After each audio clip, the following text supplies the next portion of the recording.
It's midterm. You're not failing, but you're not okay. You're close to that point where you could fail. So that's why I'm here this morning. I am here to tell you don't give up. Something's not quite clicking, yes? And you know that, but you haven't reached out yet, right? Because you're thinking about what others are going to say. Oh my gosh, I'm supposed to pass. I'm supposed to get out of this semester, but right now I have a fear that I'm not going to pass. And that is not a good feeling. I totally understand. I stood in your shoes before. There are many nurses today that sat in your shoes. So I want you to think about this. Utilize the resources that you do have. At your school, do you have nursing peer tutors? Do you have nurse retention coaches? You have counselors and you have your instructors. You have books at your fingertips. There are books, different books, but they all deal with prioritization and delegation. Utilize a book like that because typically nursing students have problems with who do I choose first? Who do I keep? This room or that room? On that test, when you have 4 options, you're going to pick one. You're going to pick the best one. So you're thinking, who do I keep? Who do I keep? Who do I care for? Right? I want you to know something. You are special. You were chosen for this profession. So I want you to remember that today, that you are special and you matter. So before you give up and feel like you can't pass this semester, I want you to change your mind. You have to change something though. You can't do the same thing and expect a different result. That's called insanity. And that's not where you are. So there's something else I want to talk about. I want to go into a little bit more detail of why you feel stuck. What is it that's keeping you from moving to that next level? We're going to take preeclampsia, for example. So preeclampsia is the process where the blood pressure is high, right? There's edema in places that it shouldn't be. Blood pressure is high. And possibly you're going to also have, of course, some protein that's being spilled, correct? So we're looking at edema a little differently these days, but I want to say something. If a student simply stopped at the blood pressure is high, that's preeclampsia. They didn't look at anything else. They're missing a piece, an important piece to what you're learning. So if you start here at A, then there's level B, there's level C.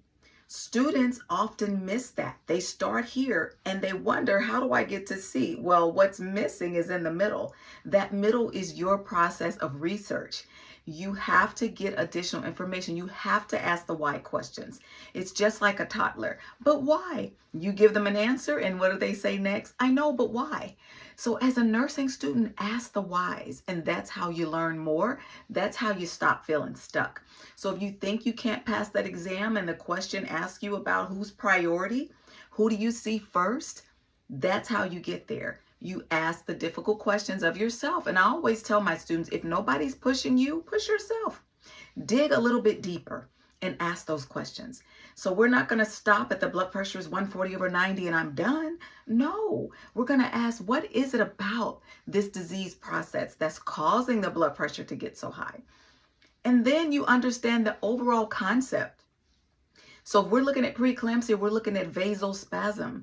That tells you why the patient has blurred vision. Vasospasm, right?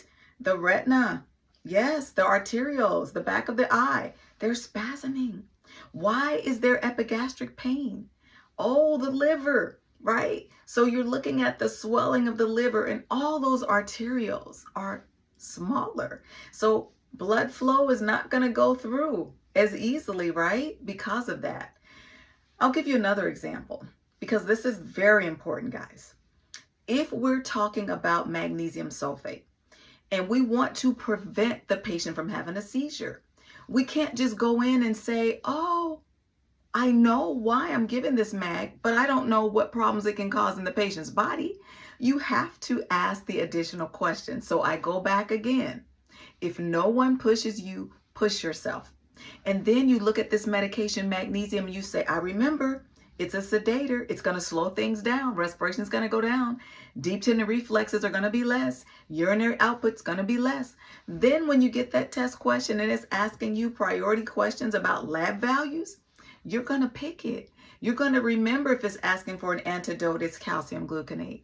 Why? Because you've researched the information. You just didn't stop at memorizing. You learn to apply. You learn to prioritize. That is what's going to keep you moving. I promise you, you will do so much better when you ask yourself those why questions. So don't stop. Whether it's Pitocin for induction of labor, whether it's preeclampsia and you're giving magnesium sulfate, whatever the problem is, you can get to the right answer and be that safe nurse. Why? Because you've asked the why questions. Remember, if you're at A, you got to get to C. Who's taking care of B? You are, because you're asking the deep questions that's going to cause you to choose the correct answer. I don't care if it's a select all that apply, if it's whatever it is, select all that apply, multiple choice, right? Highlight. Any of those questions for your NCLEX, you can pass it. Why? Because you studied the right way all along. And I know you got this. So that is my advice for you today, guys. Don't give up. It's midterm, but it's not over. I want you to hang on. I'm going to encourage you to utilize those resources that I just gave you. Stick it out. Don't give up. And if you need more encouragement anytime you need it, I'm here for you to do just that. So as a recap, remember, peer nursing tutors, nurse retention coaches, counselors, your instructors, and textbooks that share with you how to prioritize and how to delegate. That is how you're going to get through this semester. You have to do something different if you want to have a different result. Okay? So follow me, OB Clarity. Subscribe to my YouTube channel. I have lots of information for you guys. I'm going to be doing more. I'm going to be creating case studies for you because I want you to pass. That's the goal. So as I always say, always assess and don't guess. Take care, and I'll see you next time.